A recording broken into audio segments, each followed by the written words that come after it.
अतिशय देखणं आणि वेगळं व्हावं यासाठी आमचे प्रयत्न सुरू आहेत. त्या प्रयत्नांचाच भाग म्हणून आजचं संमेलन गीत आम्ही तयार केलेलं आहे. साताऱ्यात होणारं हे 4थं संमेलन आहे. 1905, 1965, 1993 आणि आता 2026 अशा 4 संमेलनामध्ये एकाही संमेलनाला गीत नव्हतं आणि तो विचारही हे गीत करण्यापाठीमागं आम्ही केलेला आहे.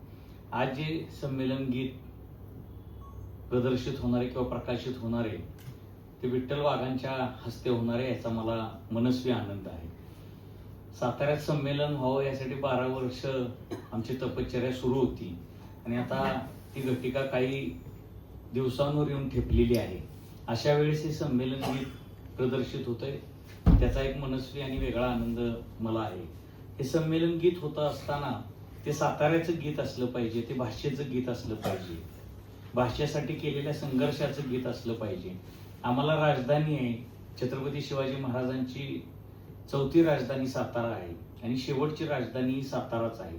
त्यामुळे राजधानीचं प्रतिबिंब त्यामध्ये उमटावं, छत्रपती शिवाजी महाराजांनी भाषेसाठी केलेल्या कार्याचं प्रतिबिंब उमटावं, छत्रपती संभाजी महाराजांनी केलेल्या ग्रंथलेखनाचं प्रतिबिंब उमटावं, सावित्रीबाई फुलेंनी जे काही लेखणीसाठी कार्य केलं त्याचं प्रतिबिंब उमटावं, बाबासाहेब आंबेडकर आमच्या सातारच्या शाळेत शिकले त्याचं प्रतिबिंब उमटावं आणि मराठीवर होणाऱ्या आक्रमणासाठी आम्ही लढायला तयार आहोत, आमचा जिल्हा क्रांतिसिंहांचा आहे, तर क्रांतिकारकांचं सुद्धा प्रतिबिंब त्यामध्ये उमटावं असा विचार आम्ही त्यासाठी करत होतो आणि साताऱ्याच्या बाहेरच्या लेखकाकडून लिहून घेण्याचा तो आमचा प्रयत्न होता.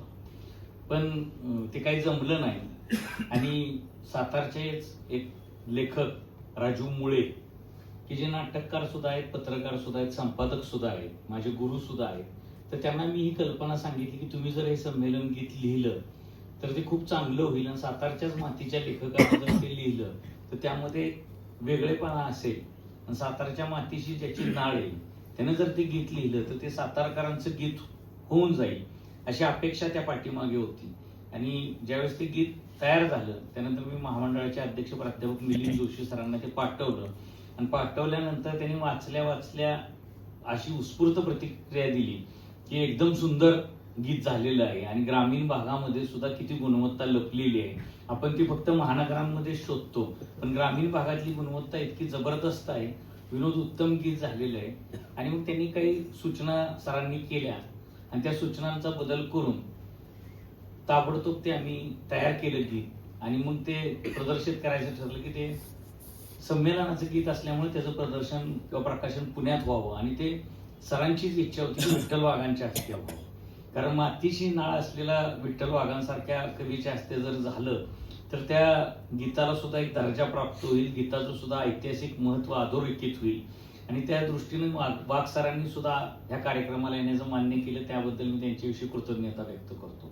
राज्याचे सार्वजनिक बांधकाम मंत्री शिवेंद्रसिंहराजे भोसले हे संमेलनाचे स्वागताध्यक्ष आहेत. ते आज येणार होते पण त्यांची प्रकृती ठीक नसल्यामुळे ते आज येऊ शकलेले नाही, पण त्यांनी ह्या कार्यक्रमाला स्वागताध्यक्ष म्हणून शुभेच्छा दिलेल्या आहेत. संमेलन गीत ऐकल्यानंतर तुमच्या अंगावर रोमांच उभा राहील आणि मराठी विरुद्ध ज्या काही लढाया सुरू आहेत त्या सगळ्या लढाया आम्ही कसे जिंकू त्याचं प्रतिबिंब सुद्धा तुम्हाला ह्या गीतामध्ये उमटलेलं पाहायला मिळेल. आणि कृष्णेचे लोक हे यमुनेपर्यंत जाऊन कसा संघर्ष करतात मराठी भाषेसाठी त्याचंही प्रतिबिंब उमटलेलं आपल्याला दिसेल. राजू मुळेंनीच गायकांची आणि गायिकेची निवड करण्यामध्ये भूमिका बजावली. त्या गायक आणि गायिकांनी सुद्धा उत्तम त्याला न्याय त्या गीताला दिलेला आहे. म्हणजे ऐकल्यानंतरच आपल्या जो सातारकर आहे आणि जो भाषेवर प्रेम करतो असा महाराष्ट्रातला प्रत्येक रसिक हा आनंदून जाईल आणि त्याच्या अंगामध्ये एक उर्मी निर्माण होईल की आपणही भाषेसाठी लढलं पाहिजे, संघर्ष केला पाहिजे. मी या कार्यक्रमासाठी प्राध्यापक मिलिंद जोशी सरांनी, सुनीता राजेंनी पुण्यात उत्तम नियोजन केलं, त्यांचंही या निमित्तानं स्वागत करतो. राजू मुळे आणि गीतकार इथं आहेत त्यांचंही स्वागत करतो आणि माझं प्रस्तावित थांबवतो.